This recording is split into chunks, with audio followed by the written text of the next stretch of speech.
রুশ ইউক্রেন ইস্যুতে ইউরোপীয় নেতাদের সঙ্গে বৈঠকের পর যুদ্ধবন্ধে মরিয়া মার্কিন প্রেসিডেন্ট ডোনাল্ড ট্রাম্প। পুতিন জেলেনস্কির সঙ্গে এক টেবিলে ত্রিপক্ষীয় বৈঠকের মাধ্যমে শান্তি চুক্তির জন্য তিনি আশাবাদী। তবে মার্কিন গণমাধ্যম ফক্স নিউজের সঙ্গে এক ফোনালাপে রুশ প্রেসিডেন্টের আলোচনার টেবিলে না বসার শঙ্কা জানান মার্কিন প্রেসিডেন্ট। পুতিন আলোচনায় না বসলে পরিস্থিতি খারাপ হতে পারে। এক্ষেত্রে জেলেনস্কিরও শান্তি চুক্তি শর্তের প্রসঙ্গে নমনীয়তা দেখাতে হবে। পুতিনের সঙ্গে ফোনে কথা বলে আমরা জেলেনস্কিকে নিয়ে ত্রিপক্ষীয় বৈঠকে বসার চেষ্টা করছি, আর কিছুদিনের মধ্যেই ফলাফল দেখতে পাবো। আবার রুশ প্রেসিডেন্টের বৈঠকে নাও বসার সম্ভাবনা আছে। এদিকে জেলেনস্কি ইউক্রেনের ভূখণ্ড ছাড়তে নারাজ হলেও যুদ্ধ মীমাংসার জন্য ভূমি বিনিময় গুরুত্বপূর্ণ বলে মনে করেন রুশ পররাষ্ট্রমন্ত্রী সের্গেই লাভরভ।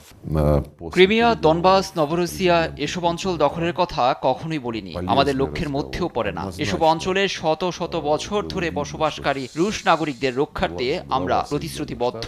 তারাই ক্রিমিয়া, মিকোলাইভ, ওডেসার মতো শহর আবিষ্কার করেছিল। আবার শান্তি চুক্তির নামে ইউক্রেনের হাতে অস্ত্র তুলে দেয়ায় ইউরোপীয় নেতাদের কঠোর সমালোচনা করেন রুশ পররাষ্ট্রমন্ত্রী। তবে মস্কো আলোচনায় বসতে প্রস্তুত বলে জানান তিনি।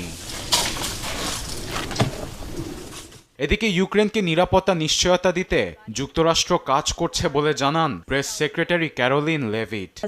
ইউক্রেনের নিরাপত্তার গ্যারান্টির ক্ষেত্রে কোনো মার্কিন সেনা ইউক্রেনে অবস্থান নেবে না, তবে ইউরোপিয়ান মিত্রদের সঙ্গে সমন্বয়ে আমরা কিয়েভকে বিকল্প পন্থায় নিশ্চয়তা দিতে প্রস্তুত। এমন পরিস্থিতিতে রুশ ইউক্রেন শান্তি চুক্তি নিয়ে দুদেশের মাঝে দেখা দিয়েছে অনিশ্চয়তা। আরবিদ আফসার, নিউজ ডেস্ক।